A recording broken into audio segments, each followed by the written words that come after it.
कावड़ का एक नियम रहा है, आप लोगों के स्मरण में होगा। जितने भारत के भूमि के इस विश्व के लोग जितनी कथा कावड़ शिव महापुराण की कथा तिल्दा नेवरा में चल रही है, इसमें हम सुनेंगे कि कावड़ का नियम क्या होता है।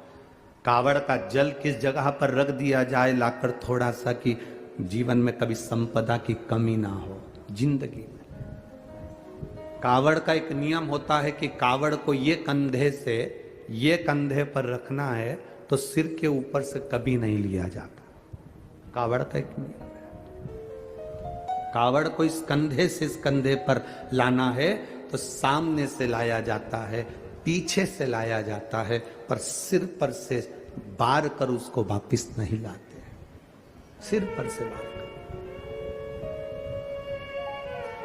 कावड़ का एक नियम होता है, जिस नारी का जिस व्यक्ति की संतान नहीं होती है उसको कावड़ यात्रा करने से पहले अपनी गोदी में धान चावल को भरना पड़ता है। गोदी में उसको जब तक महादेव के दरवाजे तक नहीं चली जाती तब तक उसकी गोदी में वो धान चलते चलते उसकी झोली में वो हिलता रहता है।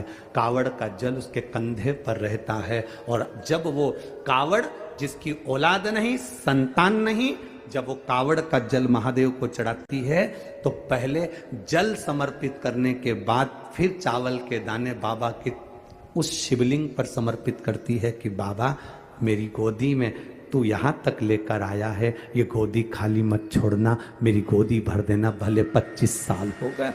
कावड़ यात्रा का नियम है, सिर पे से बार कर वापिस नहीं आती, सम्मुख से कावड़ निकल जाती। लंकाधिपति रावण को सुध पड़ी जब तुमरुका जी ने कहा जाओ लंकेश, अगर तुम चाहते हो कि शंकर के शरीर में गंध पहुंची है उस विष की गंध को समाप्त करना है तो तुम जाकर महादेव को जल अर्पित करो सावन के महीने में। उसी को हमारे यहाँ कावड़ कहा।